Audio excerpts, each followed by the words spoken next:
we join here not just to remember, but to recommit. On the 16th of June 1976, youth, people younger than many of us here today, stood up not with a weapon, but with books, courage, and with the demand, we want future. They were met with bullets, but their spirits could never be killed. Today, 50 years later, our fight is different. Our bullets are unemployment, our struggle is skills, our march is for job, for dignity, for opportunity, and the call for ethical and professional leadership within the public service. So let us honor 1976 not only with speaking, but with action. Let this event be where we can revoke our spirit, our courage to stand for ourselves and look forward to building better future for all. Ladies and gentlemen, as we proceed, allow me to introduce the keynote speaker, Dr. Buchabelo Maja. Dr. Buchabelo Maja is currently Deputy Director at the National School of Government, responsible for the review, upgrading, the development of the review curriculum for training South African public servant in junior, middle, senior, and executive levels in the public service.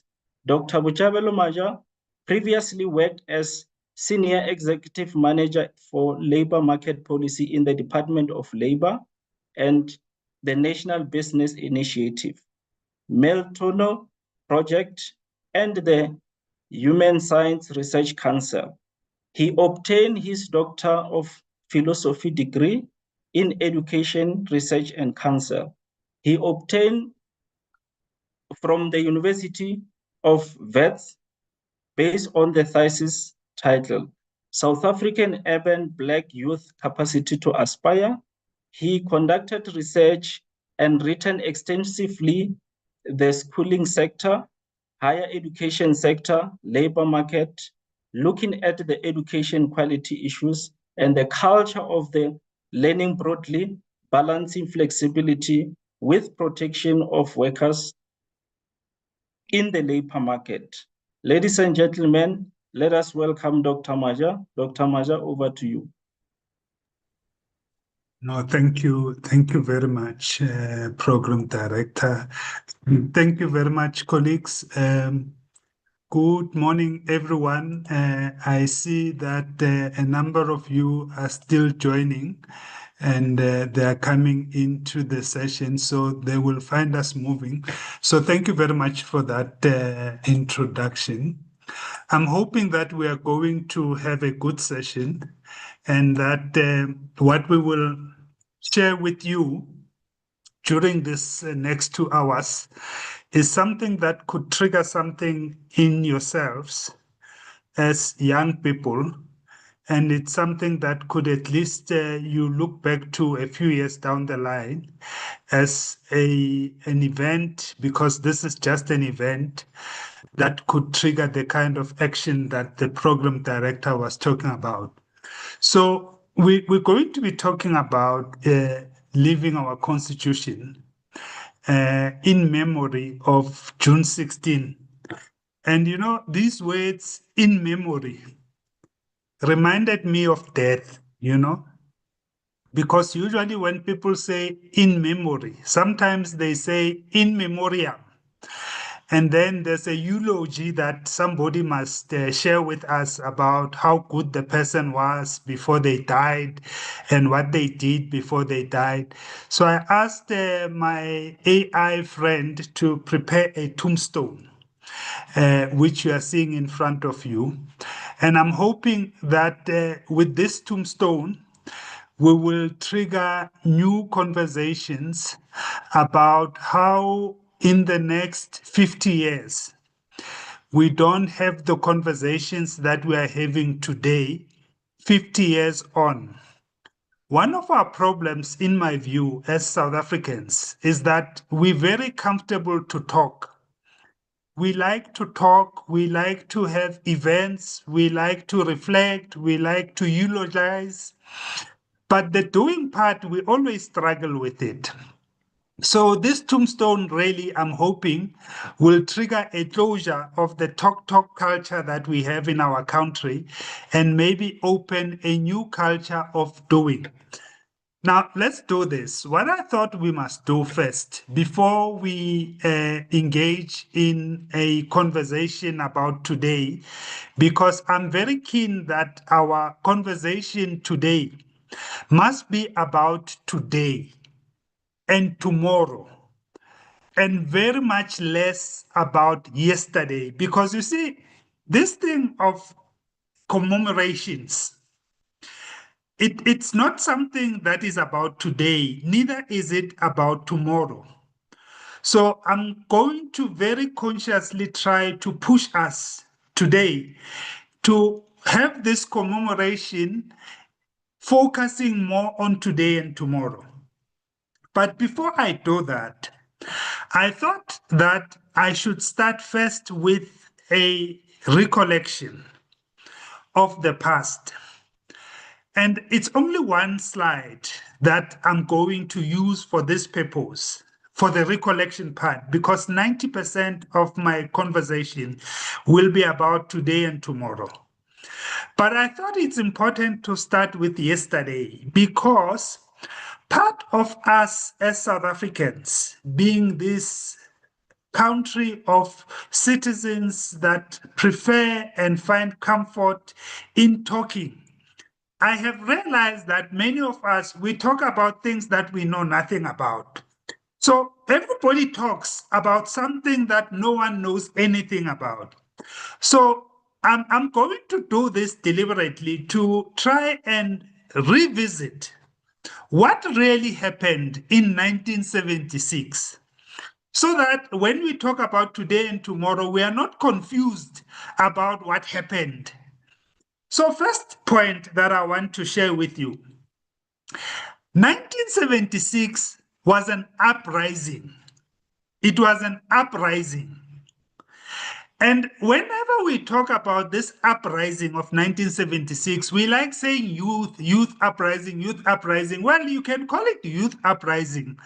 But you know, in today where we have youth that are 35 years old, it's very misleading to keep on saying youth uprising. It was actually school kids. These were school kids.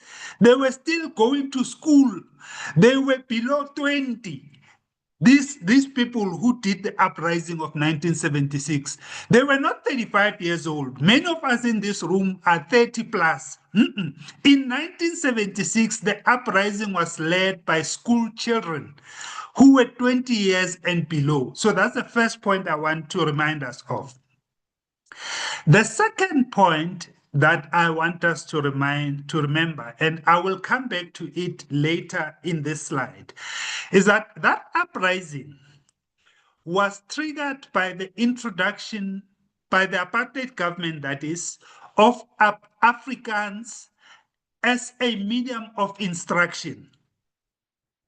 So the apartheid government in 1974, not in 1976, no, in 1974, the apartheid government decided that all black schools must start using Afrikaans as a medium of instruction. So medium of instruction, to compare it with today, is that all of you in this room, the medium of instruction that you've been exposed to is English. You've never been exposed to Afrikaans as a medium of instruction. But the apartheid government wanted to introduce this medium of instruction to be Afrikaans in 1974. And that decision was to take effect from 1975. So by the time these school kids did that uprising in 1976, that introduction of Afrikaans as a medium of instruction had already been in place for a year. So that's the second point I want to make. Now, those 2 points, I want to remind us and I'm being deliberate here, of the context within which not only the introduction of Afrikaans as a medium of instruction took place, but also that uprising itself. That uprising and the introduction of Afrikaans as a medium of instruction, they were not a coincidence. They were not things that happened out of the blue. They were part of a bigger scheme by the then National Party government that was in charge, that was running what was commonly referred to as apartheid, which was formally introduced in 1948. So apartheid is an Afrikaans word. You'll see there, I say apartness, and it's deliberate again. Because in Afrikaans, they call it apartheid. In English, it's called apartness. It was introduced in 1948. And in introducing it, at the core of that system was separate development. At the core of apartheid since 1948, it was separate development. White people must be separated from black people. That was layer one. Layer two, black people must be separated from each other. So the Pedis must go to Pedi land, the Zulus must go to Zulu land, the Tswanas must go to Tswana land, and so forth and so forth and so forth. Everybody had to be separated from everybody else. Now, Bantu education, which was the precursor to the introduction of Afrikaans as a medium of instruction, Bantu education was introduced in 1953. And during the introduction of Bantu education, there was a gentleman who later became the Prime Minister of South Africa and was assassinated in the late 60s when he was Prime Minister of South Africa. In 1953, this very well-educated gentleman called H.F. Verwoerd was the Minister of Education.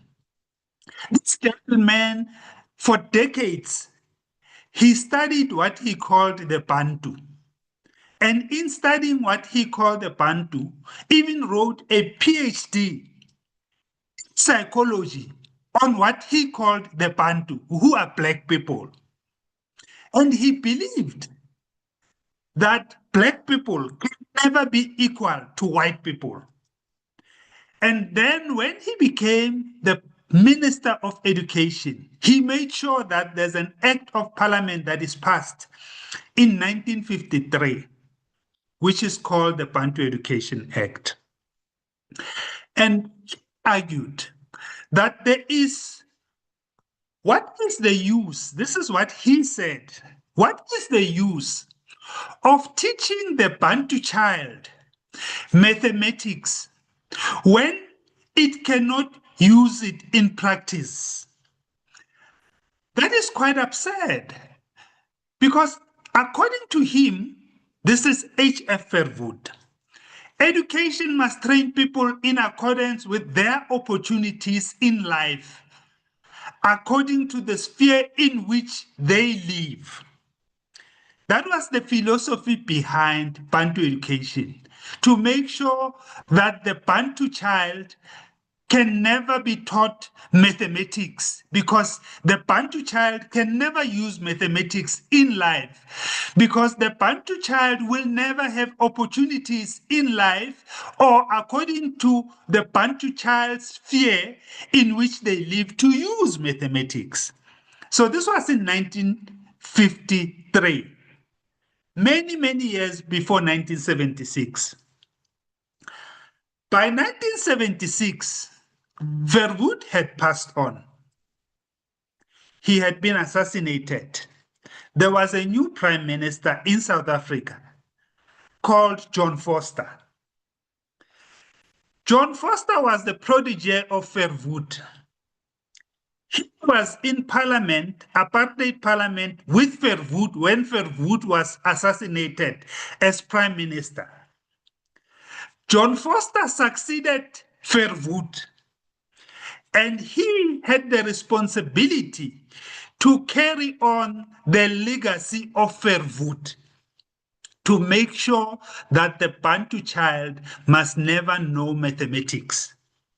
Now, here's the second big point I want to share with you. Many of us, we talk about 1976 and we say, hey, they wanted to teach us in Afrikaans.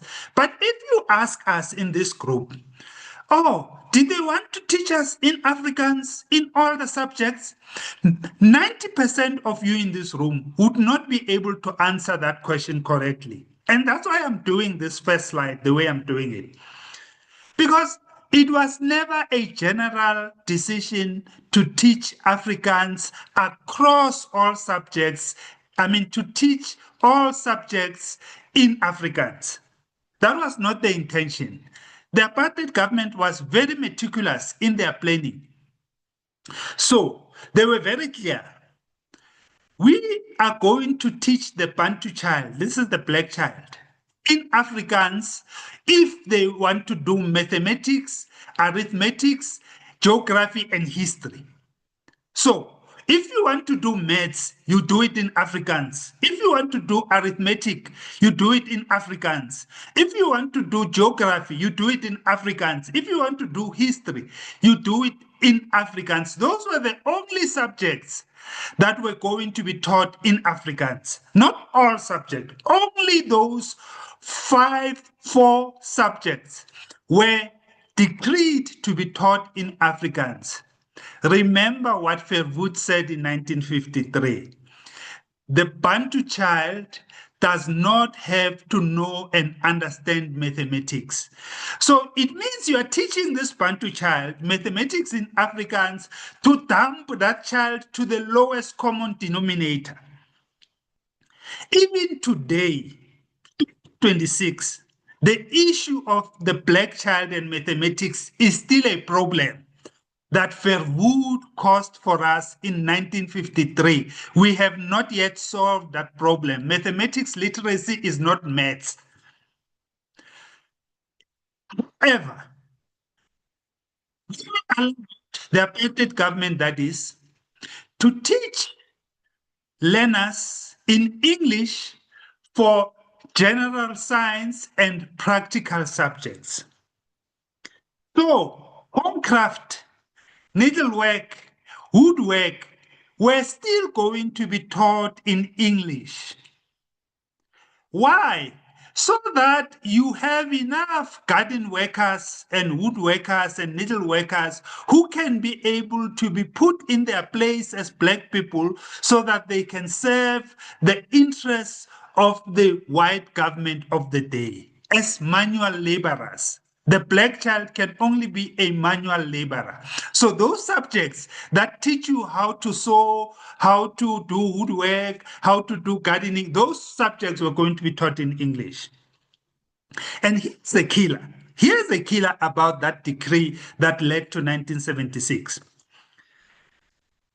Indigenous languages, this is mother tongue, was going to be allowed to be taught for religious education, music, and physical culture. Those 3 subjects were going to be taught in your favorite home languages.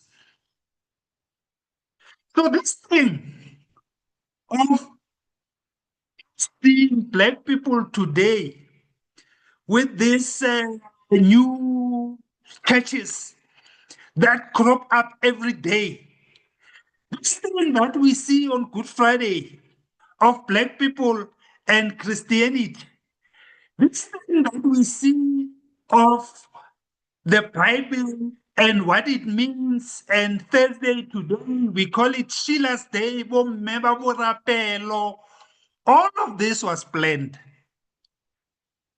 The system of Amapiano that we are seeing today, where we are the best at dancing and having fun, it's not a coincidence. They made sure we are taught music in our language so that we can dance as best as everybody, as nobody else in the world can dance better than us. This culture is not a coincidence. Where even today in 2026, black people will still say to you, this is Zululand. It was planned in 1976 in our language so that we must see each other as separate. So I'm going to stop there on this one because I don't want to get carried away. Now, the full effect, of course, is that many young people were killed in 1976. What happened beyond that, the protests, they spread throughout the rest of the country. And 1976 triggered a plethora of young people leaving the country all around the country. Young people were running away. They were going to neighboring states for protection. They were joining anti-apartheid organizations who had been banned already by then, and they were located in different parts of the continent. It also intensified criticism against the apartheid system. And that's why we are talking about today in memoriam, because it became a defining moment. And I'm saying this about it because the young people of today, I don't know how many of them are here because we are all above 30. But the young people of today have to ask themselves, what is their defining moment? What defines who they are today and where we are going as a country? And I want to suggest three things. So I'm starting now to move to the today and the tomorrow. So from now on, I'm only talking about today and tomorrow. I'm done with the past because I hate talking about the past. You see, if you're going to hope not to have in memoriam again 50 years from now, there are certain things you must start doing today. The first thing you must do today is develop this thing called courage. Even the program director mentioned courage, but we talk courage, and I'm not sure whether we understand courage. So here's the thing about courage. Throughout the world, leaders who have defined where this globe is going, their one defining feature is courage. And don't confuse courage with the gimmicks that we see online these days that people are playing. Courage is a real thing. When Nelson Mandela said, "You can hang me, I am not going to stop fighting for my people," he was not doing it on Twitter or X. He was sitting in a court which was hanging black people left, right, and center. It was normal for courts in South Africa to hang people and declare death on them. And that's when Nelson Mandela said it. That is courage. So when Nelson Mandela reminds us in the book that he wrote in 1994, Long Walk to Freedom, when Nelson Mandela himself reminds us that he learned that courage was not necessarily the absence of fear. So he was scared when he was sitting in that dock and telling us he's prepared to die. But it is the triumph over fear that is courage. It is not the absence of fear, it is the triumph over fear. The brave men are not he who feel afraid, but those who conquer the fear that they experience.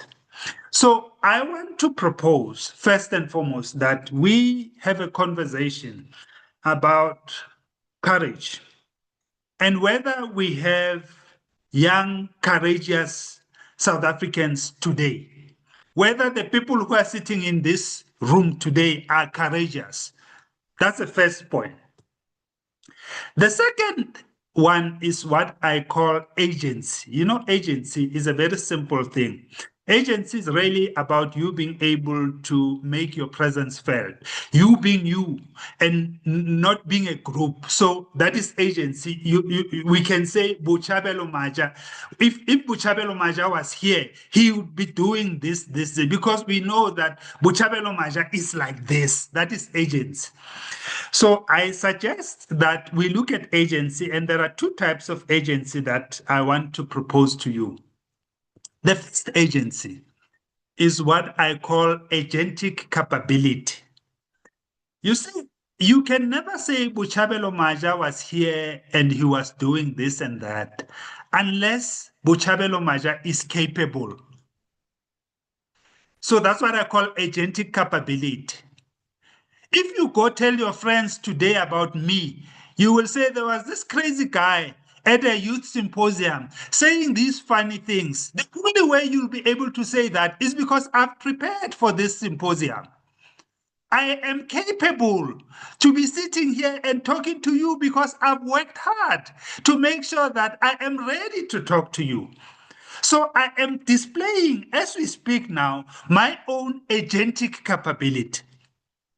The second part about agents is what I call agentic transactions. When you're capable and you can feel yourself, you are ready to transact. So they say, Bushabelo, come talk to these young people. They don't know what they're doing. I say, yes, I'm coming. I'm transacting. So as we speak now, I am transacting agency with you. That is the second part about agency. So there are agentic capabilities that I want to propose to young people to embrace and develop within yourselves. Before you can transact agency, there are many people who are going around transacting rubbish. That is not agency, that is rubbish. You transact agency only when you are capable. And I borrow this from Steve Biko. You know, part of the 1976 buildup and the uprising of 1976 was largely fueled by the Black consciousness movement at the time. 1976 happened during Steve Biko's ascendancy. And all those organizations that were talking Black consciousness. So Steve Biko talks about how human beings are able to explore their surroundings and test their possibilities. That is agency. You have to be able to explore your surrounding. Currently, your surrounding, as you are sitting here, is this symposium. If you are sitting in this symposium, but your brain is somewhere else in some cultural event or some music thing somewhere or some church somewhere, you are not exploring your surroundings sufficiently and you will never be able to test your possibilities. The third one I want to suggest for you is space. So there are two types of space that I want you to think about. So space, you can have what I call imposed spaces, imposed spaces. So 1976 was an imposed space for Black people. Black people woke up in 1974 and they were told by an apartheid government that had soldiers that had guns that from 1975 you are going to be taught maths, geography, history in Afrikaans. That was an imposed space.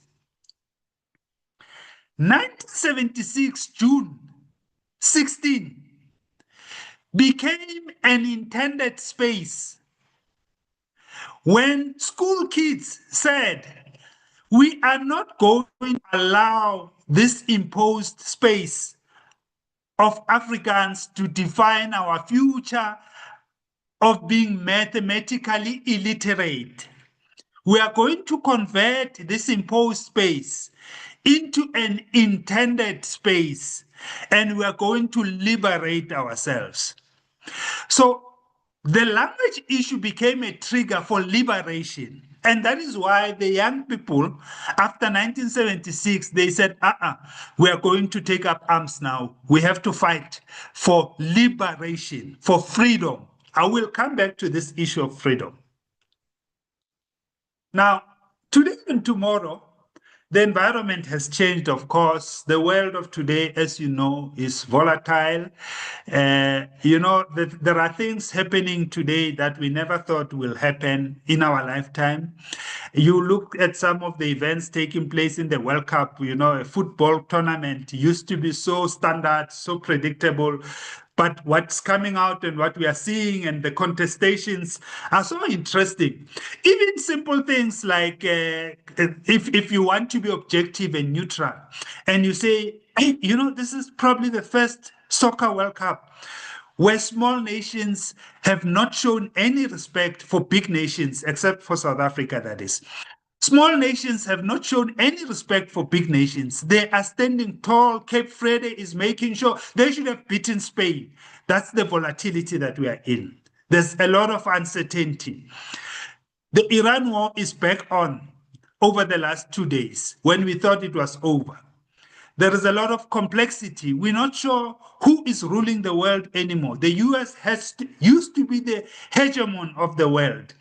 China has come out guns blazing. Today, we even know that China, for the first time, has surpassed the US with regards to the percentage of STEM workers, STEM citizens, STEM people located in the country. The US used to be the number one STEM country in the world. At 27% today, China has surpassed it at 28%. So US today, as we speak, has been surpassed by China for the first time in our lifetime with regards to STEM graduates. There's a lot of ambiguity that we have to worry about. So anything that you talk about, whether it be courage, whether it be agency, whether it be space, has to be situated in this world that has become volatile, uncertain, complex, and ambiguous.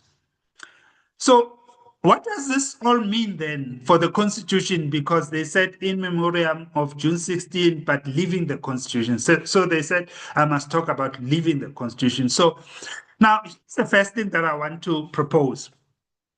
Before we talk Constitution, we must talk about ourselves because the Constitution is just a document, It's like the Bible, it's a document. Somebody wrote that thing. So it's there, it's written, it's there. But it's not living, it's not human. It's human beings who must make decisions about what that document means to them. But I suggest that the first thing we must do is to ask, what am I? Who am I? If you are a young person in South Africa today, you need to ask yourself, who are you? Who are you? And then once you've answered that question, you must ask, but what is this South Africa? Who is this South Africa? At my age now, I'll tell you, colleagues, sometimes I wonder, what is this country? I ask myself, this country that we're calling South Africa, answer yes, I don't know this country anymore. And I'll tell you simple things like, when I grew up, we used to greet each other when we pass in the streets. Everybody would say, hey, Sawona, Dumela. And today you meet people, nobody greets. And I'm thinking, hey, which country is this? People don't greet anymore. What is the Constitution? Who's this Constitution that we have? And the question about the Constitution, I have, even the fonting, this thing of when you are you have agentic capabilities like me, even your fonts, they talk. So, for example, this is the preamble of the Constitution. It says, "We, the people of South Africa." I made sure that that is in big font. The rest, I deliberately made sure it's in small font because I want to talk about the people of South Africa. There is no constitution without the people of South Africa. There is a reason why the Constitution of the Republic starts the first 5 words in the Constitution of the Republic of South Africa. The first 6 words talk about the people. That is not a coincidence. We, the people of South Africa. People of South Africa need to ask themselves first, who are they at an individual level, but also at a country level? We who are young today, you need to ask yourselves, Where are you in this constitution of South Africa? Where do you see yourself as the people of South Africa in the constitution? If you can't see yourself as a young person in this constitution that is talking about you, then there's a problem. So we need to deal with that part. But I think before we even answer that question, we must reboot. Colleagues, Fairwood did something to us that we have not yet overcome. I don't want to lie to you. The damage that Fairwood caused to Black people in South Africa has not yet been undone. I meet 6-year-old children, Black children, today, 6 years old, who are victims of apartheid, who are Bantu education products, who have been damaged by Fairwood, 6 years old today. Because you see, when Fairwood put in place Bantu education, you must go and read Fairwood's thesis. You must go read Fairwood's PhD thesis. If you are too lazy to do that, you must read this book that I've put here in front of you. It's not as thick as Fairwood's thesis, and it's not even written by Fairwood. It's written by Henry Kenny on Fairwood, the architect of apartheid. You will learn things that will shock you. When Fairwood put in place Bantu education, he was clear. He was clear that one day Black people will take over power. He was very clear. He was clear that apartheid will not live forever. And he argued that Bantu education has to be implemented in a manner that its effects and success will continue beyond the apartheid government and succeed even if liberation movements take over and govern this country. That was what Fairwood had in mind. Fairwood planned for the day when democracy hits South Africa, as it did in 1994. And he wanted to make sure that when democracy hits in 1994, Black people remain laborers, remain stupid, remain Bible people, culture people, dance people, and must never ever do pure maths. And that is why 30 years on since 1994, how many Black people are doing pure maths and succeeding in South Africa? That is not a coincidence. So the first thing we must do, we need to detox. I call it the Fairwoodian detox. We've never detoxed, Since 1994, we just continued as if we're moving from one step to another. You need to detox, you need to reboot before you can start afresh. You can't just move from one boyfriend or one girlfriend to the next. You need a moment in between where you find yourself first, as people say on social. Let me find myself first. You are detoxing. You need to stay a few days or weeks or months without a boyfriend or a girlfriend before you start. You can't just dump this guy today and have a new boyfriend tomorrow. So when we've done the detox, we must then start from scratch. And we must clarify roles and responsibilities. There are parents today who, in my view, should be in jail. There are parents who've forgotten that they are parents. The reason why we have 6-year-olds who are products of apartheid today is because the parents are reproducing apartheid every day. You must go to any household of Black parents and listen to what Black parents are saying to their Black children. See how Black parents are behaving in front of their Black children. See how excited Black parents are that their Black children can dance the new piano dance better than the children next door. It's a list of parenting failure that is reproducing apartheid and Bantu education. We must deal with the roles and responsibilities of our children and the state, because the state also has to come to the party. That we are seeing, whether it be at the Madlanga Commission, that is the state there. 26 stories of state actors behaving exactly the way Verwoerd wanted them to behave. So once we've done those two, then we can reclaim our space in the constitution that says we the people. And then we can aspire. And I want to spend the next 10 minutes talking about the capacity to aspire. So to aspire, we must manage ourselves first. We must be able to separate ourselves from others. Amartya Sen, who is a Nobel laureate, talks about the issue of capability, being capable, which is where I stole this idea of agentic capability from. So the notion of capability, according to Sen, is that of a strong feature of cultural capacity. And Sen defines cultural capacity not as culture as we practice it in South Africa. Sen and Upper Jurai, they argue that culture must be futuristic. You cannot keep on saying my dad and my grandparents, this is our culture. There's no such thing. Because what your dad was practicing is not what your grandfather was practicing. Therefore, you don't have to practice what your father and your grandfather were practicing. Culture evolves.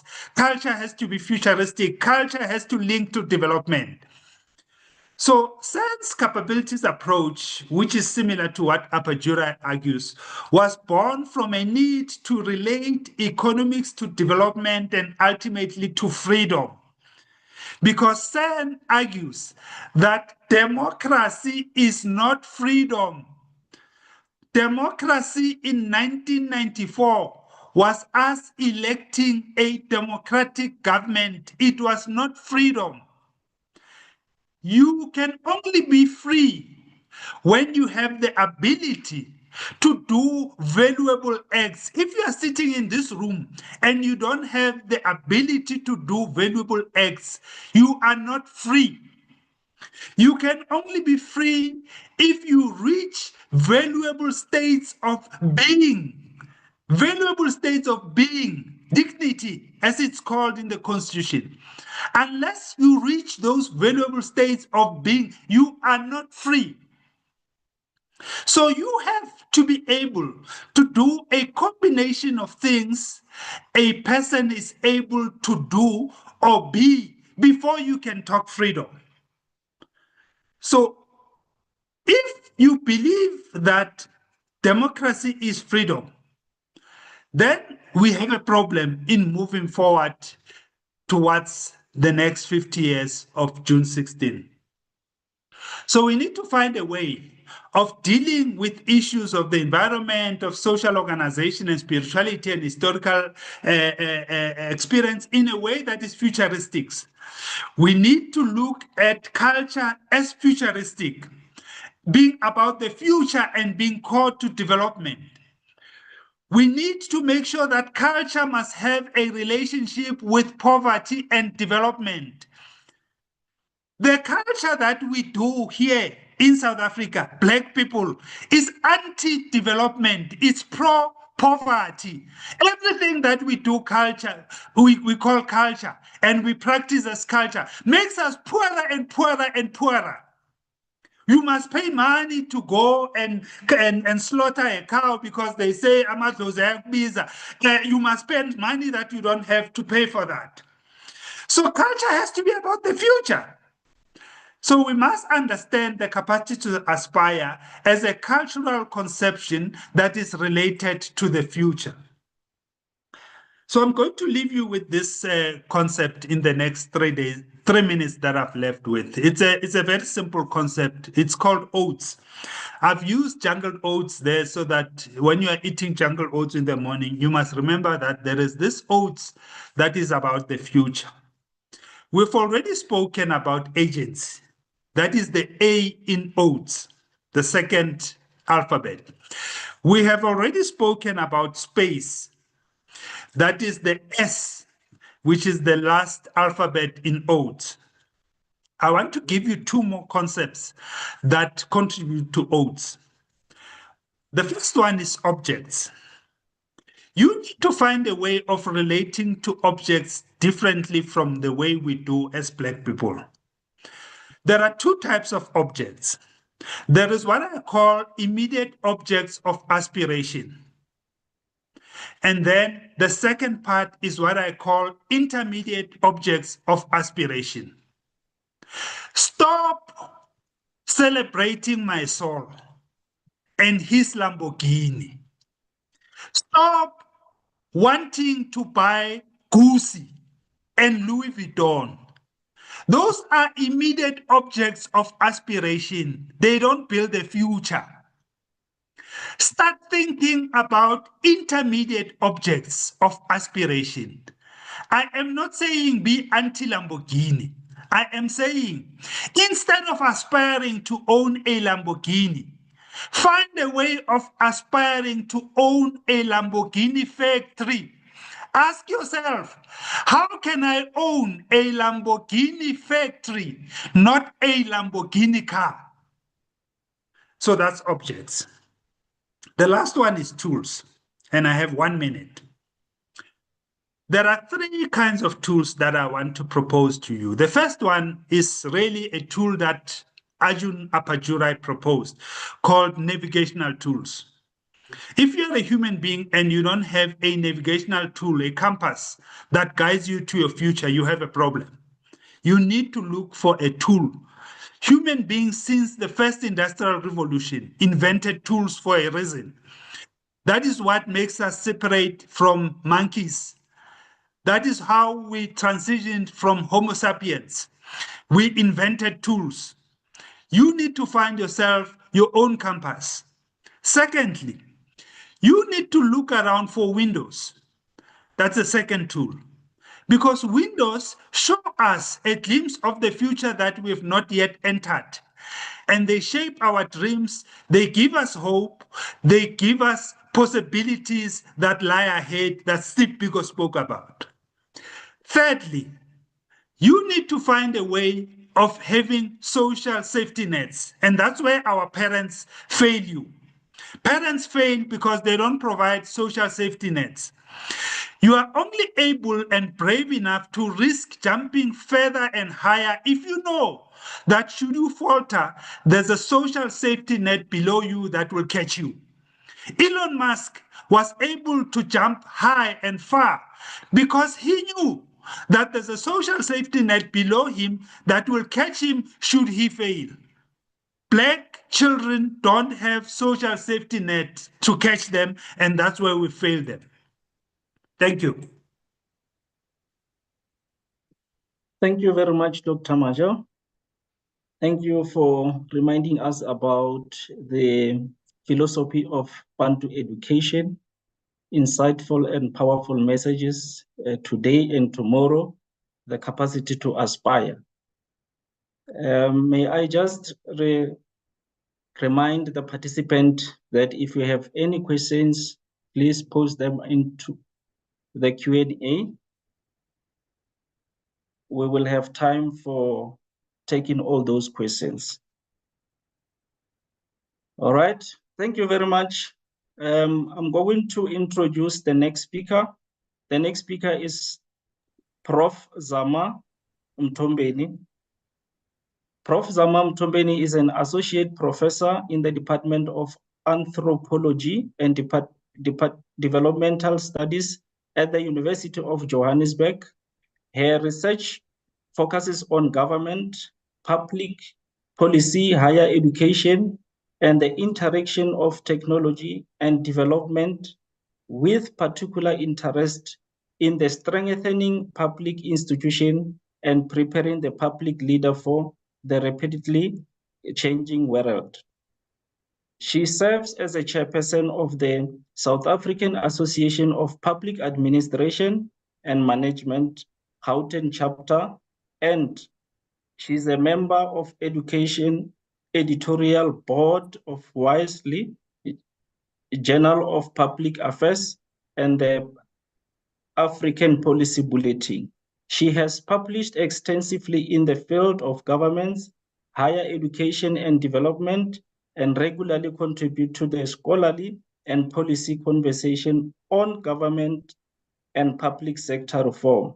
Prof. Mutombeni is passionate about mentoring emerging scholars and public leaders, and she's committed to advancing ethical leadership, evidence-informed public policy, and responsive public institution across South Africa. Thank you very much. Over to you, Prof. Thank you so much, Program Director. Greetings to everyone who has joined us, representatives of the National School of Government, distinguished guests, my fellow panelists, Dr. Maja. I could feel the passion just jumping from the screen as you have given us a very deep and a profound history and understanding and the contextual basis of why we're here today. So it is both an honor and a privilege that I join you to reflect on this theme. I do have to apologize that I do not have a presentation that I will share with you. I'll just be speaking freely on the points that I've just managed to jot down.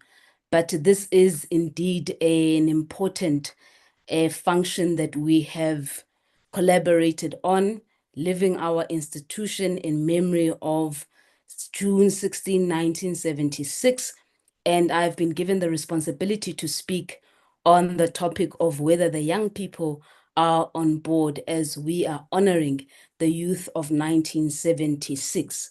So the courage of the youth of 1976 helped pave the way for the democratic South Africa that we see today, and a South Africa whose aspirations we also later see being enshrined in the constitution that we have. So the uprising does remind us of the price that it took to pay for freedom, while the constitution reminds us of the responsibility that is required to preserve and even to deepen that freedom into opportunities. So as we gather to honor this legacy, however, I would like to also suggest that I avoid a temptation that often accompanies events in which we commemorate, where too often we celebrate one generation by diminishing another and also comparing a generation whilst diminishing the strides of the other. So often we hear statements such as the youth of today is not the same as the youth of 1976. And such comparisons may sound inspiring, but they oversimplify history and romanticize some of the historical events whilst we overlook realities that are confronting the youth of South Africa today. So as much as the youth of 1976 was extraordinary, their courage, conviction, and their willingness to fight and challenge injustice remain one of the defining chapters in our nation that no one can take away from them. So they really did confront oppressive political systems that denied equal education, as Dr. Maja has profoundly said. So the dignity and also the human rights that were not profoundly seen in the life of a Black South African. So they did understand that remaining silent in the face of such injustice was just itself a form of a surrender. So their struggle did demand extraordinary bravery, and it do deserve our remembrance.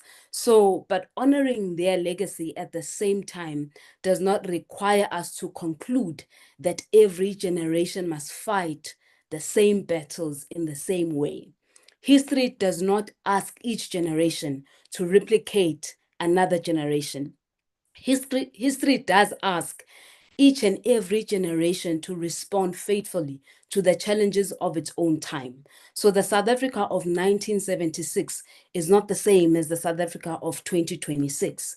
The context has changed, the constitutional order has changed, the opportunities available to young people have changed, but also there are certain struggles that have not disappeared in the midst of all of that. So the young people of 1976 and the young people of 2026 are products of a different South Africa. They inherited different realities, faced different obstacles, and have been called to respond to different historical moments. So we should therefore resist that urge to romanticize one generation whilst we overlook the courage of another generation. Now I'd like to talk about the current reality that faces us and the current reality in which a lot of young people of 2026 have to engage with in South Africa. So 30 years into our constitutional democracy, many South Africans continue to ask difficult questions. They ask why unemployment is so high, why structural inequality persists, why poverty continues to shape the lives of millions, and poverty consistently has the same racial color in our country, why communities still struggle to access quality education, healthcare, and public services. So these questions should not be dismissed because they arise from a lived reality. So yet it is important also to distinguish between disappointment with outcomes and also disappointment with constitutional values, because our constitution promises dignity, equality, and freedom. It provides the framework through which these aspirations can be pursued. It does not guarantee that every generation will immediately inherit such a society. The Constitution does establish also principles and institutions, but their promises are realized only through ethical leadership, accountability in governance, and also active participation of our citizens. So today's young people have inherited this democratic South Africa that I've just explained, founded on constitutional values of dignity, equality, and freedom, yet many continue to experience, as I said, unemployment, poverty, inequality, exclusion, and uncertainty about the future. So many South Africans continue to navigate these profound challenges.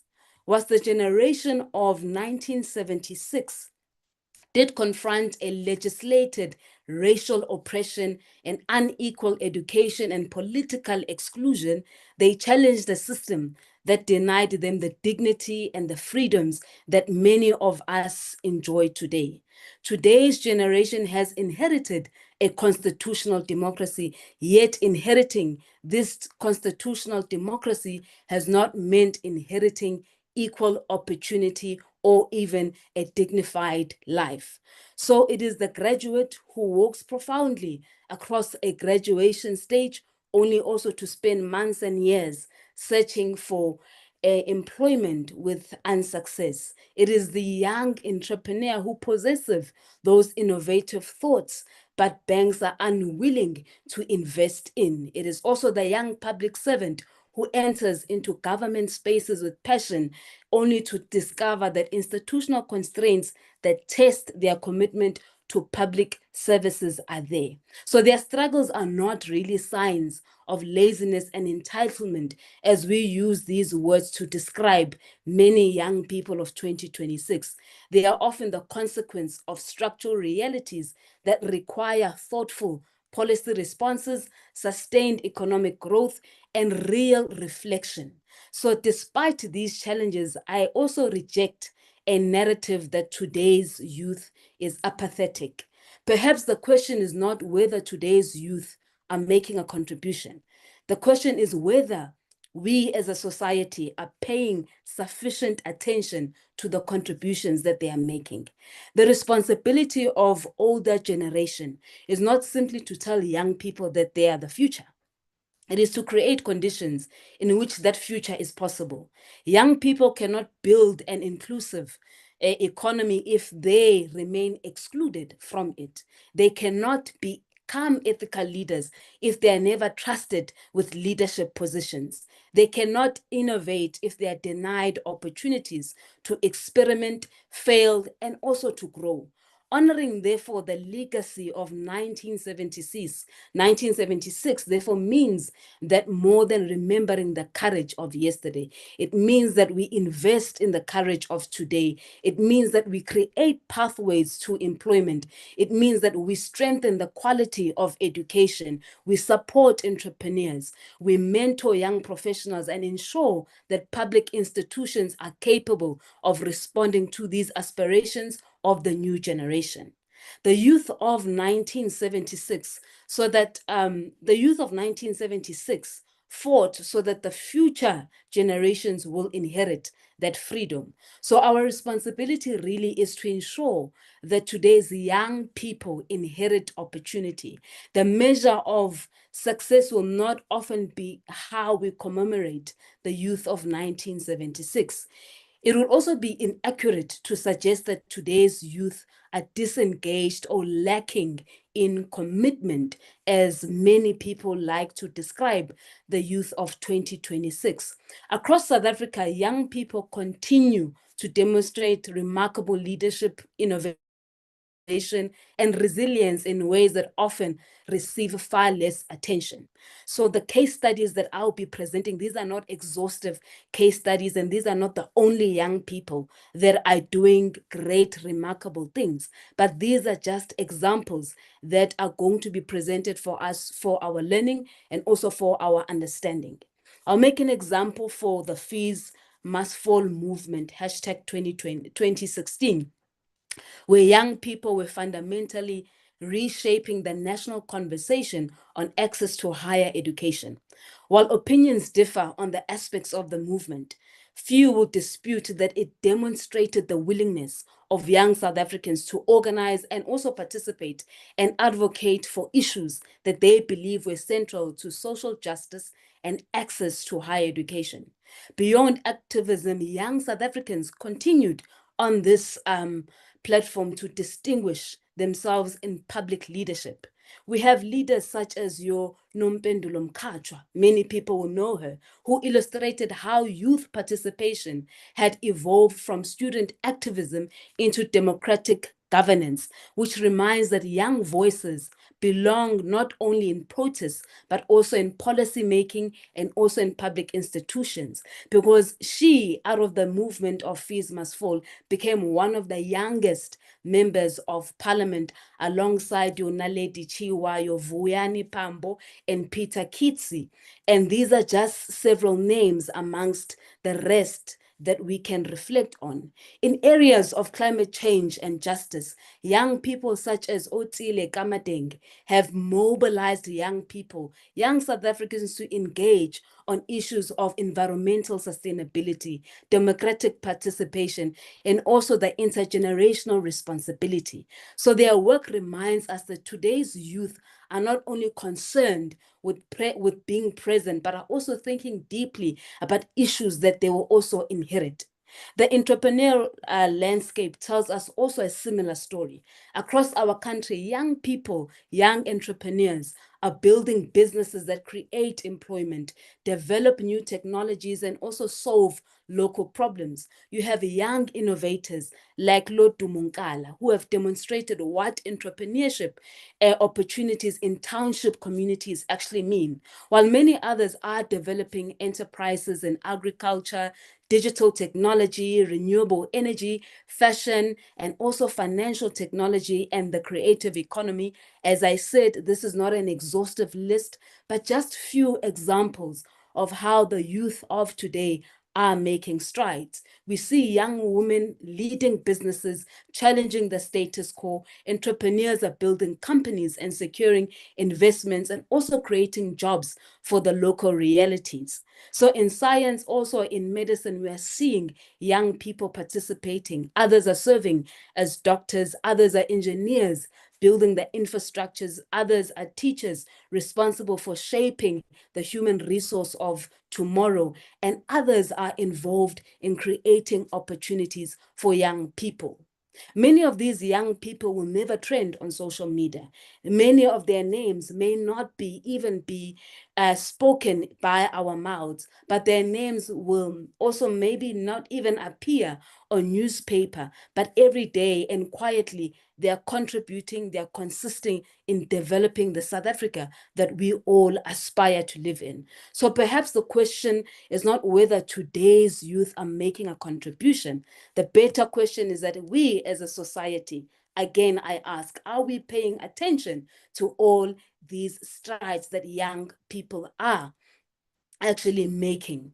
So now it will be whether in the next also 50 years from now, I think Dr. Maja spoke about this, is that future generations can say that we honored their legacy by believing in the potential of the youth of 2026, and also by creating a South Africa in which potential could also flourish. Because for many graduates, obtaining a qualification is no longer a guarantee to success or even a guarantee to the corridors of employment. So many young entrepreneurs also do struggle to access capital and markets.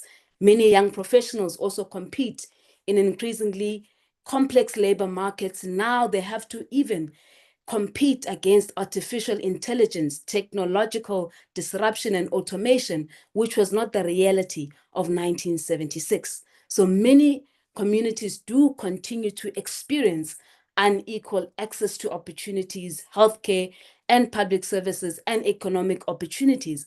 And some are still really trying to make the best of the very little that they have access to. So young people are also navigating pressures and realities. And I know that when we speak about social media in 2026, we speak about social media in a very negative light. And social media, sometimes we don't understand the power of it and how many young people have actually made social media to be a platform in which they advertise their businesses and they actually make a livelihood. Some of us may sit here and criticize them, but how many opportunities are on their laps? And I do believe that young people are making the best out of the crumbs that are left for them. Therefore, to acknowledge the youth also of 1976 and to acknowledge also some of the sacrifices and also some of the issues that are facing 2026 is not a stride to diminish what the youth of 1976 has profoundly been able to accomplish. Rather, it is to recognize that every generation carries its own burden and is called to demonstrate struggle in its own historical context. So if we are constantly telling young people that greatness belongs only to the previous generation, we risk communicating that their own struggles are somehow meaningless. And that could be unfair because it will also be historically inaccurate because, in fact, contemporary South African young people have repeatedly demonstrated they are prepared to organize and to advocate and challenge the systems in a way that we can debate whether we agree with those ways or we don't. I also do believe that we don't need to have all young people rioting and all young people having a bullet to their body in order for us to see their sacrifices. Because as I say, the youth of 2026 is far different than the youth of 1976. In order for us to see how the youth of 2026 is contributing in our society, not all of them have to be political activists, not all of them have to be part of a struggle, but they are able to use whatever is within their means to make their name shine and also to speak profoundly of what it means to be a young person in South Africa. So this brings me to the conversation of the second milestone that we are commemorating today, which is the 30th anniversary of our Constitution. I'm not going to get into the details of the Constitution. While South Africa says that the Constitution is one of the greatest achievements, and we're all wide aware of some of the criticisms of those who are in the legal spaces have actually posed on our Constitution. It does create also a framework and also create possibilities and institutions, and also it establishes rights and freedoms, but constitutions don't implement itself.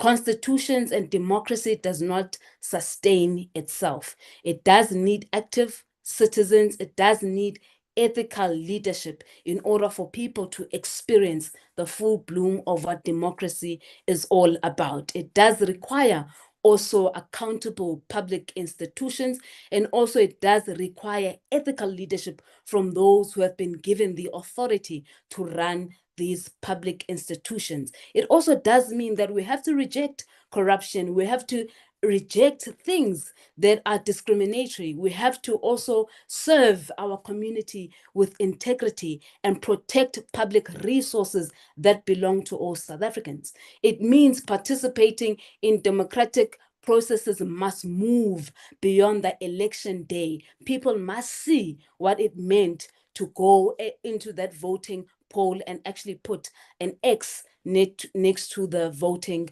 poll. So democracy is not just strengthened through voting, it is strengthened when citizens' voices are heard and institutions are held accountable. So whether communities participate also in local governance, and also for seeing young people being innovative and also being included in governance issues. And so that is why I do believe that the legacy of 1976 should not just be understood as merely a historical event, but it should be understood as a continuing invitation to responsible citizenship. So the young people of 1976 do really remind us that age is never a barrier for you to influence the future of a nation. The example also does teach us that courage, conviction, public responsibility are also not determined by how old you are, but they are determined by the willingness to act, and also when our society requires us to do so. So that the challenge really before today's generation is not to recreate 1976, and it's not for us to expect them to be the youth of 1976, but the challenge is to carry forward the same commitment to justice while responding creatively to the realities of their own generation. So if unemployment is today's struggle, then innovation becomes part of that response. If inequality persists, then inclusive economic growth becomes part of that responsibility. If there's technological disruption, it means reshaping and also continuously understanding what is the role then of education in such a society. If democracy really faces declining public trust, then ethical leadership becomes even more important. So every generation writes its own chapter in the story of this nation called South Africa. None are called to copy the previous chapter. Each is called to really contribute faithfully to the one that is entrusted to them.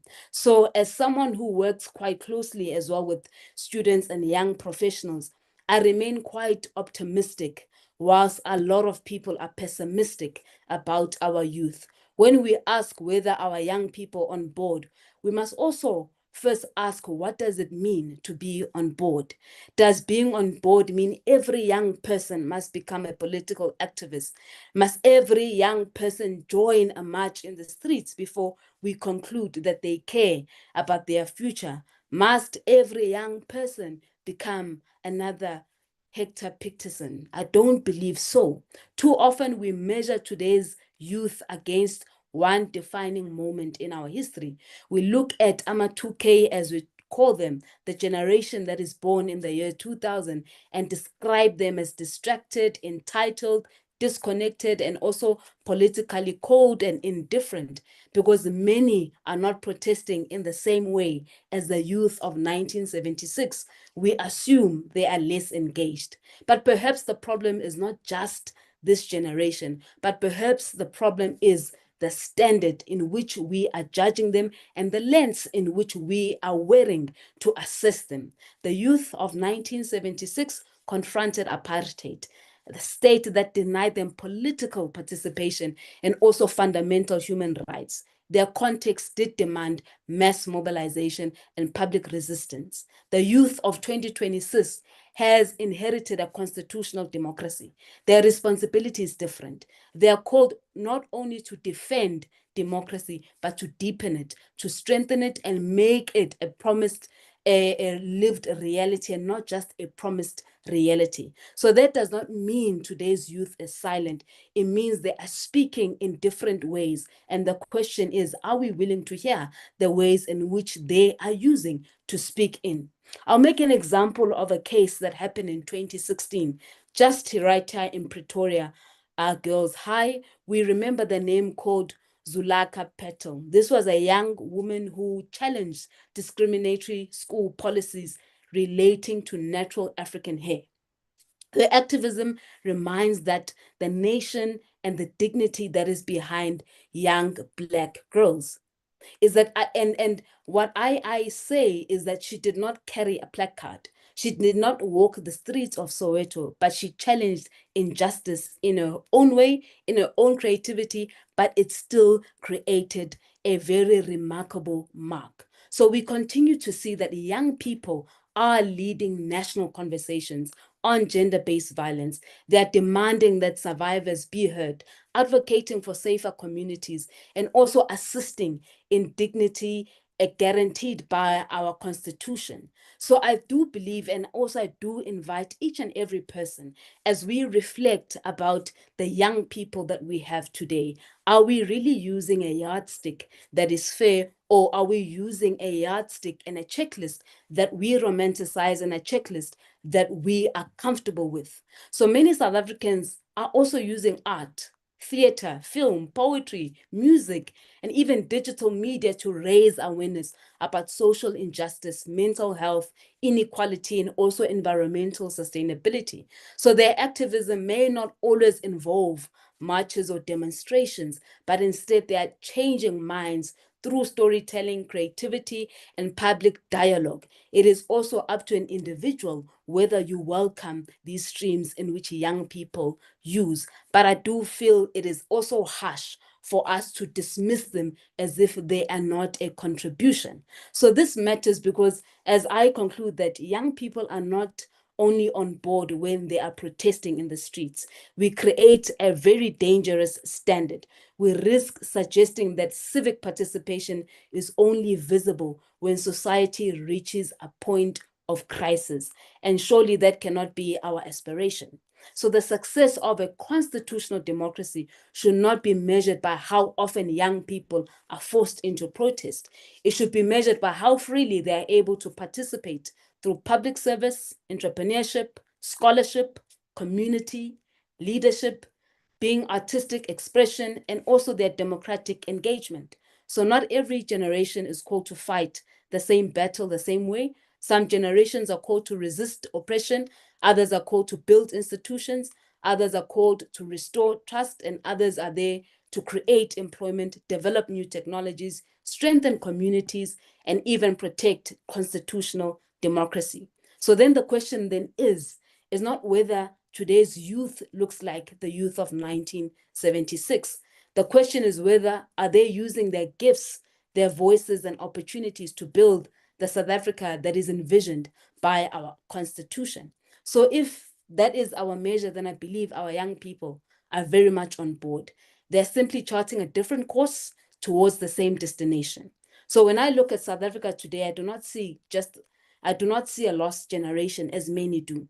I see a creative generation. I see young people building businesses, being content creators, whether you believe that is a real job or not, that is left to your personal consumption. That these are the platforms that they're using to educate, inspire, and build communities. We see them be podcasters. We are seeing them challenging mainstream television, mainstream broadcasting media.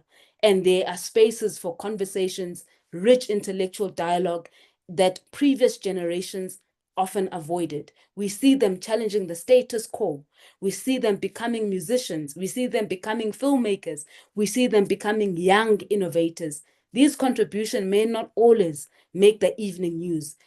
They may not even resemble the protests of 1976, but they are no less significant. Every generation influences their society according to the tools that are available to them. So for the youth of 1976, the streets became the platform which they confronted the injustice. For many people, The platform may be business, a podcast, a classroom, a laboratory, a social media account, a piece of music, a documentary, a community initiative, and some are still using the streets. The platform has changed, but the responsibility has not. As I conclude, is that what matters is not that the medium in which young people participate. What matters is whether they are using their gifts, their talents, and also are they able to advance the values that are enshrined in our constitution. So are our young people on board? My answer is yes. They may not all be marching through the streets. They may not all become household names in our history books. They may not carry the visible scars of a struggle that the youth of 1976 carried. But when I look around South Africa, I see a generation that is determined to contribute. I see graduates who are rather refusing to give up despite unemployment. I see entrepreneurs who are rising up above the status quo. I see teachers, doctors, and engineers who are choosing to serve. I see young people confronting all social ill that we see. And I see artists telling stories that some of our parents could not tell.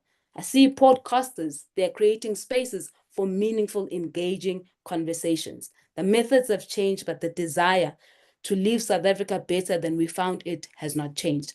Perhaps we need to stop asking why this generation doesn't look like the youth of 1976. Instead, we should ask whether we have taken the time to see how they are carrying the baton into their own generation. With those words, I really do pose a challenge to each and every young person and to each and every person who is a gatekeeper and a person who holds a responsibility to create a platform for young people. Before you say that young people are on board, are you opening platforms?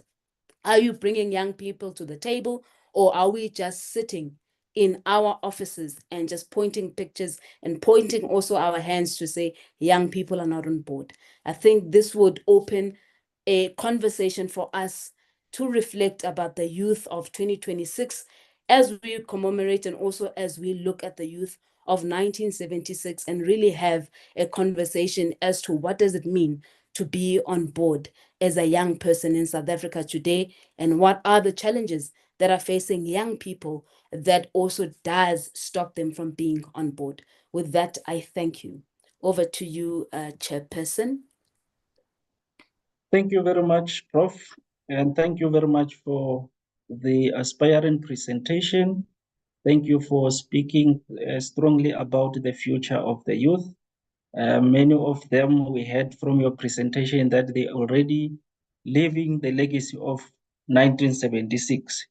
We thank you for speaking profoundly about the ethical leadership within the public service. Thank you very much. Ladies and gentlemen, we are now moving to the Q&A session. Can we see a show of hands? By a show of hands,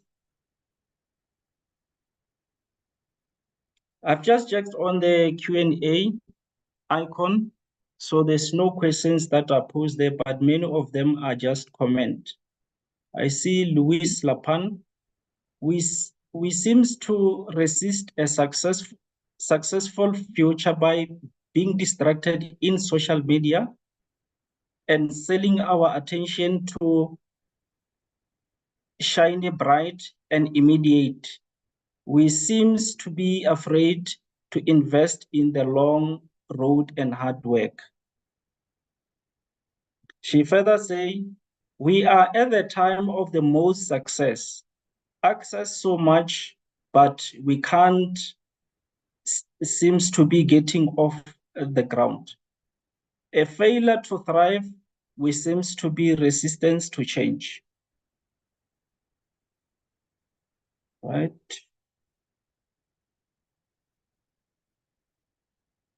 Dr. Easy, the message from Dr. Easy, our problem today is instant gratification. We want things that are flashy and shiny.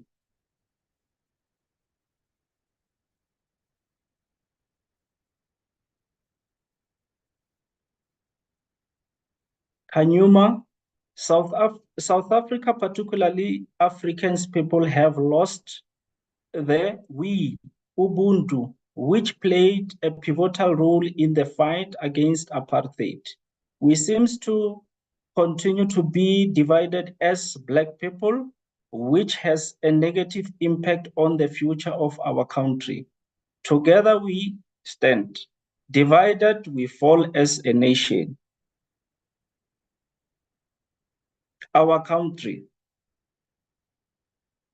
How do we impart the value of we to the current and future youth for a better South Africa? If the youth don't hold the critical value, is because we have failed to impact or transfer them.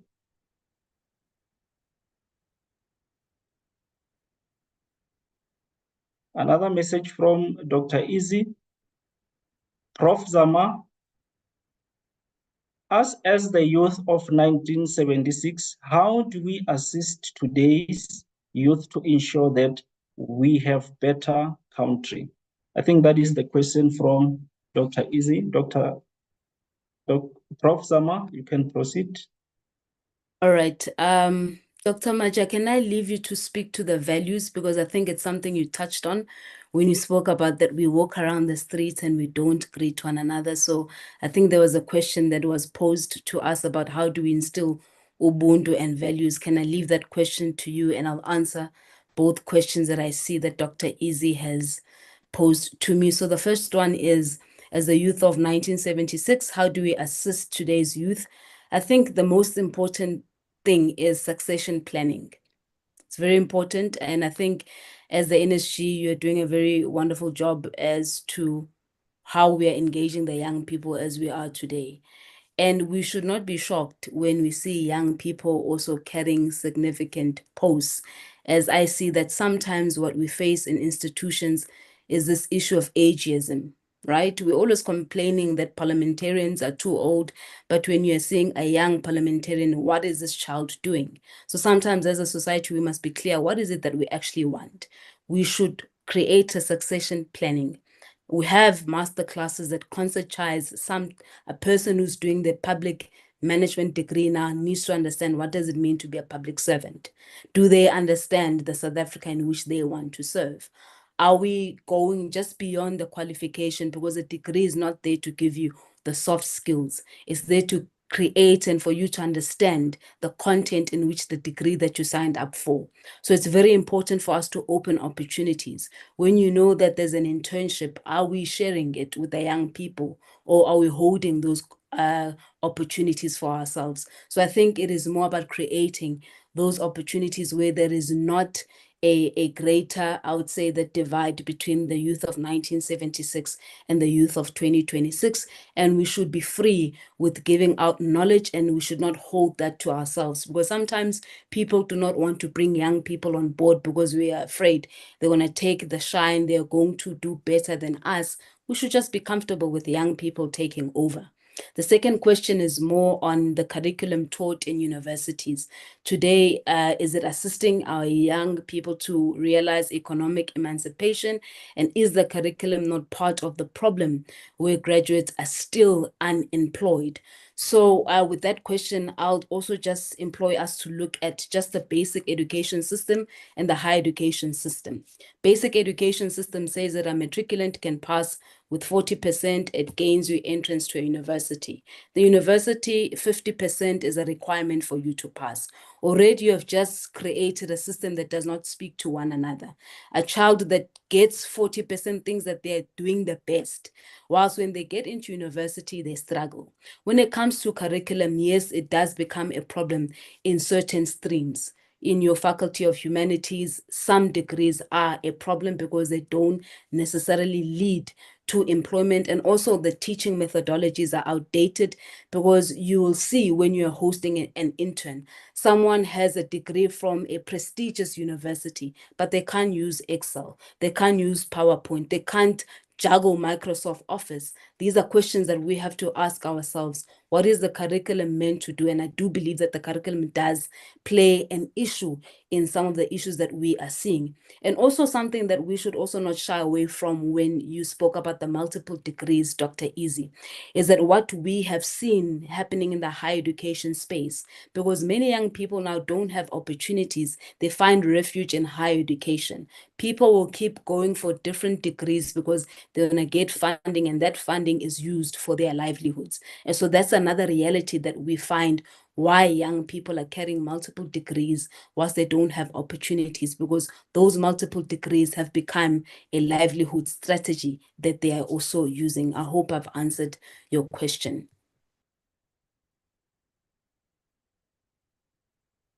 Thank you very much, Prof.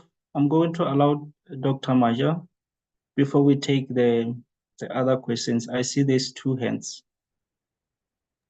Dr. Okay.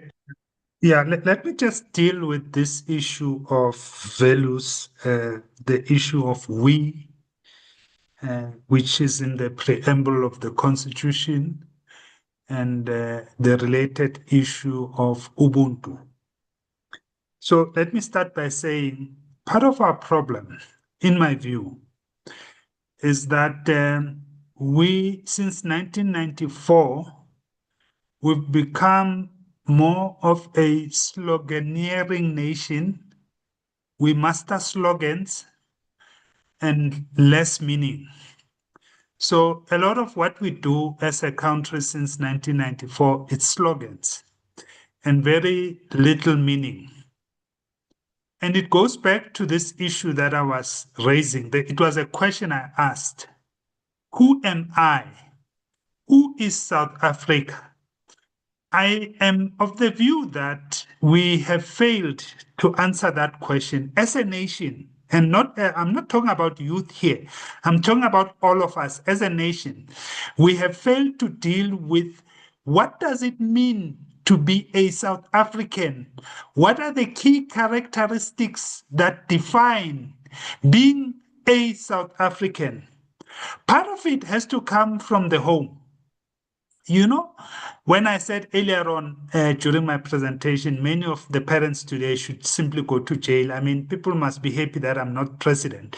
Because to be honest, if I become president of South Africa, there are millions of parents that are going to go to jail. There are simple things our parents used to teach us from home that us, including me, parents of today, are not teaching our children. You know, I mean, you see a child, a young kid walking with a parent, they pass you, they both keep quiet. The parent, you know, my grandmother, I was raised by Gogo in Soweto, Midlands. Gogo would tell you, bulisa, bulisa, which means greet, greet, greet. And I knew that as a mantra. It's a very simple thing. But you see, that simple thing of greeting, just saying sawubona, dumela, tobe, is the essence of Ubuntu. Because once you've greeted a person, they can say, hey, you know, I'm not feeling well. Do you have water? Then you are able to say, oh, what's wrong? Before they collapse. But a person is about to collapse, but he's scared to even tell you that he's about to collapse because you've not even said hello. So I do think that at the core of reclaiming our values when we do this Verwoodian detox should be defining what it means to be a South African. What should be the characteristics of a South African? And I've said this many times. A rainbow nation cannot be a definition of us. We can't be defined as a rainbow nation. I mean, really, colors, that's all we are. Colors, it can't be.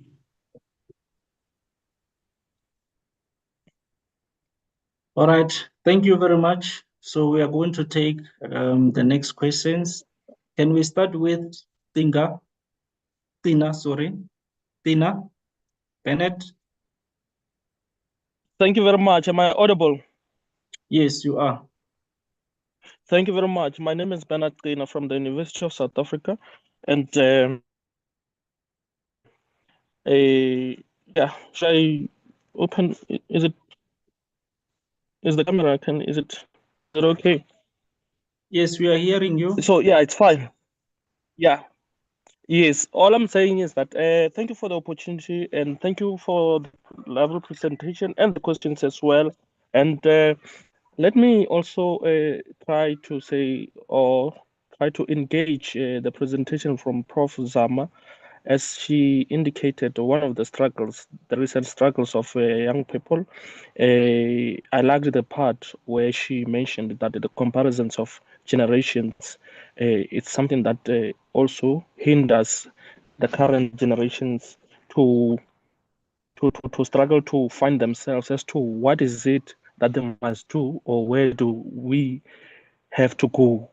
Because in order for the current to know where they are going or in order for them to take over, they need to know what is it that the others, the current ones that are in government or what during their youthful days, what is it that they did or what is it, or those that left the world, how did they fight the struggle in order for them to achieve these things that we get to have, even though I feel at some point I don't feel like we are deserving because it's a lot of them, but then sometimes it seems like there's nothing that is being done.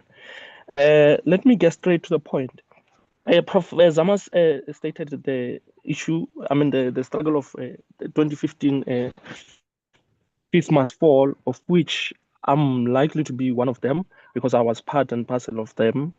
Yes, and then also, as and when she also mentioned the top people that went as far as going to the government sector of the country, and then also we need to also review what is their achievement post that 2015 Feast Must Fall, because that one, for me, I think it was a collective work of the youth of that, the generation of that time, of which I myself included.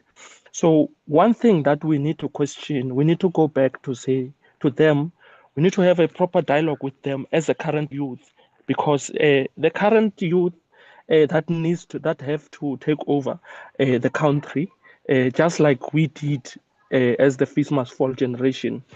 Uh, they are found lost because that impact that we did of that one of Feast Must Fall, it gave so much freedom to the youth, the 2Ks youth, so that they can even do as they wish right now because they don't even know.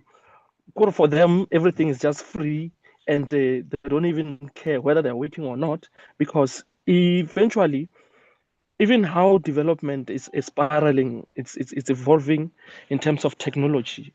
Uh, they just use social media as they wish, however they wish, and then they don't even know whether at some point it will be regulated, and it will also hinder uh, their character as an in terms of them getting into the workspace, like those kind of things. Those are the things that they should be aware of, because like Prof. Zama has indicated, the responsibility is still the same, and there's no way that we can say that the 1976 generation that fought for the education for Black Africans or young Africans and whatsoever, or the apartheid regime, uh, the struggle still.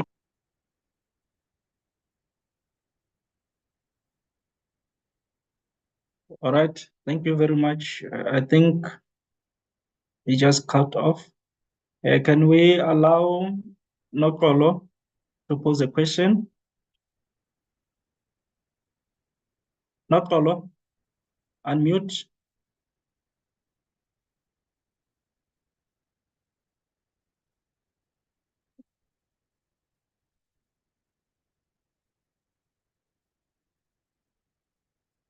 I'm not sure if Nokolo withdraws the hand. All right, let me allow the panel to respond. Um, Yes, I heard more of a comment than a question, but I do like to attend to Dr. Izzy's question that I see on the chat because she's directed it to both of us as speakers, and I would allow Dr. Maja after me to then attend the question. So, is pushing our kids into STEM fields the right way, because we have a high number of science graduates that are unemployed, while the industry says I have a shortage of engineers? How do we bridge the gap? And I think this is one area that I always feel very confused about when we make these statements. We make statements that say that we need more STEM related graduates, but when you read statistics of how many STEM related graduates we have, I do believe that in South Africa, we have not a skills issue, but rather a translation gap. Because if today you can look at that list that we have from the Department of Labor and the Department of Home Affairs of what a scarce skill is, plumbers and artisans, you cannot be serious that these are the issues we have in South Africa. We have an overwhelming number of artisans, engineers that are sitting at home, mathematicians. We have up to PhD level that are teaching. And I do believe that it's not a skills issue, but having a skill in that STEM related field does not necessarily mean in South Africa it's going to translate to a greater opportunity. So I do think that it's something that we need to look into, is that do we really have a skills issue, or is it a translation gap? Because sometimes our skills are growing higher than the economy. Where the economy, there's not much growth, there's not much also private investment in these fields. And that is why you find doctors, medical doctors, not so long ago were on the streets. When you go to a public hospital, there's a high number of a demand, but the doctors are on the street unemployed, and we're saying we're having a shortage of skills. To me, it's still a very great, bizarre thing to say when we are seeing the reality play out on the street. So I'll hand over to you, Dr. Maja. Okay, so there are two parts in my view to this question. There is the demand question, of course, which is about absorption into the economy. And then there is the supply issue, which is what the higher education sector or TVET and FETs are supplying. Both sides matter in this conversation and the question that Dr. Malachi is asking. But here's the trick. You know, there are things that we say and do in South Africa that nobody else does anywhere in the world. And we think everybody all over the world is doing the things we are doing, and nobody else is doing these things outside South Africa. So let me give you a simple example. I think there is a problem with our education system. There are too many people in universities and colleges who teach people things that they know nothing about. If you've never been a motor mechanic in your life, but you have a PhD in motor mechanic, what motor mechanics can you teach anybody to become a motor mechanic? So you look even at universities are even worse. Many of the university lecturers have never been in industry in their lives. So what can they teach our young people that will enable them to go into industry when they themselves have never been in industry? So there is that part. That is the demand part. Let me give you a simple example. Driving alone on the N1 between Vaal and Bloemfontein, and you have a car breakdown and you are alone. What do you do? I'll tell you what everybody will do. They get out of the car, they open the engine, they get the tools, they try to fix. They say, I'm not a motor mechanic. No, they say, I'm stuck. I'm stuck in the middle of nowhere. There's no one else to help me. I have to fix this car and see whether I can get to the nearest garage. But if the same thing happens to you when you are in Pretoria East in your garage and you try to start the car in the morning and it refuses to start, what do? You say, yo, I'm phoning BMW, they must come and fetch their car. BMW, they must bring their experts. The point I'm making here is that this thing of qualifications after qualifications after qualifications is a myth. In South Africa, it is a myth.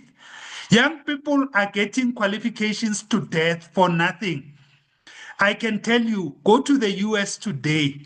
Without matric, you can get an engineering job and do a job. Why? Because the economy is demanding. It's looking for people. It's active. It's growing. They're looking for engineers to come and work. You say to them, I want to go do masters. In the US, they ask you, what for? What masters for? Here, people are getting PhD after PhD for nothing. So we have those two parts. And I think that is our problem. And until we deal with the issue of an active economy, our young children will get qualifications to death and they will die 70-year-olds with 40 PhD and never ever been able to work in their life. And we must just say it the way it is so that we can deal with the real issue, which is you have to have a proper, thriving economy that is looking for people. When an economy is looking for people, they just say, now you will learn on the job, Baba. You will learn on the job. By the time you say, hey, let me go get a degree, you've been working for 10 years. Let me leave it there.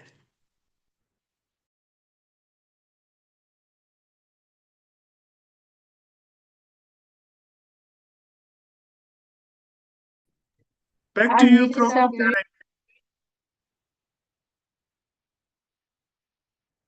Okay, back to you. Thank you very much. Hello? Oh, all right, I'm back. All right, thank you very much. I'm just going to go through other comments that I see on the chats.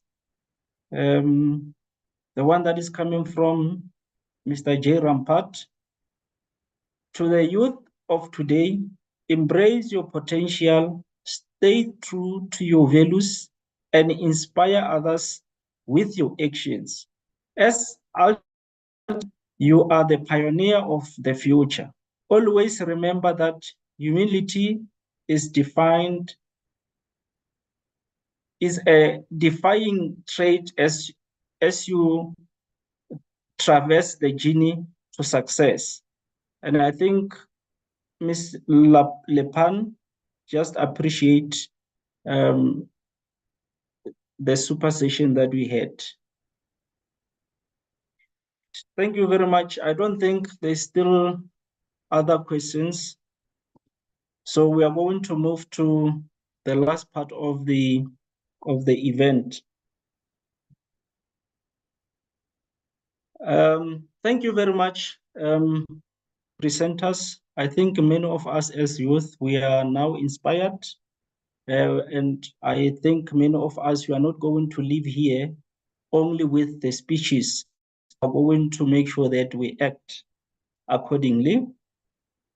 And we just have to have more doors of opportunities to be open for the youth of South Africa. Having said that, I'm going to invite Ms. Lindiwe Sizulu, Lindiwe Mahlangu, to do the vote of thanks. Over to you, Lindiwe.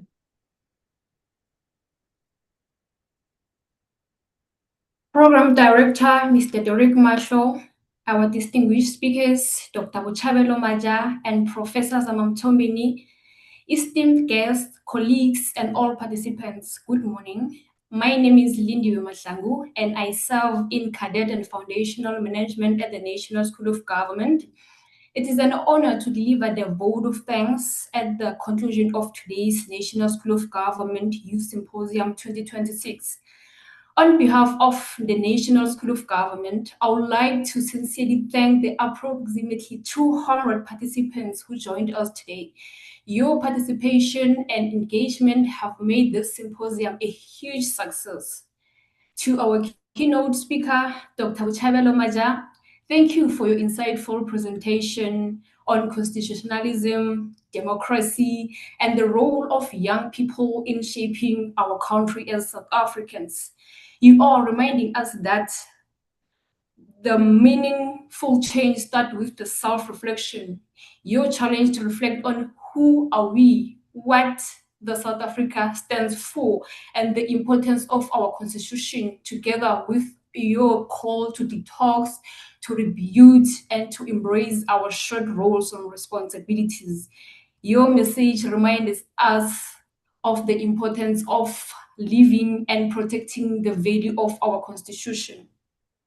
To Professor Zamamtombeni, thank you for your inspiring presentation.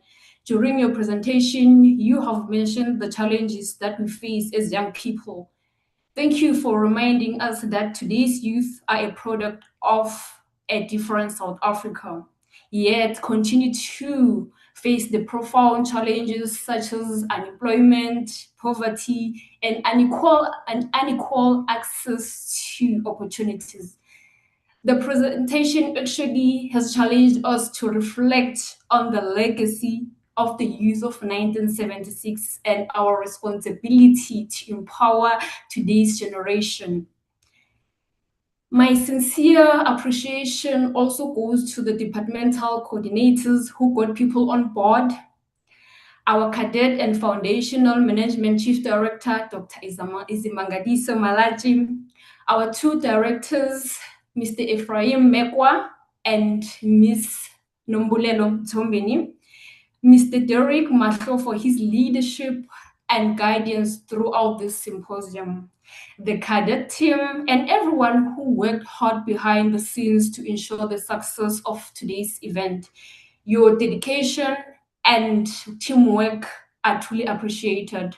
Finally, thank you for all participants for your valuable contributions. May today's discussions continue to inspire us to uphold the values of our Constitution and to honor the legacy of the youth of 1976 through our action and services. Thank you once again for your presence and participation. I wish you all a great day. Thank you.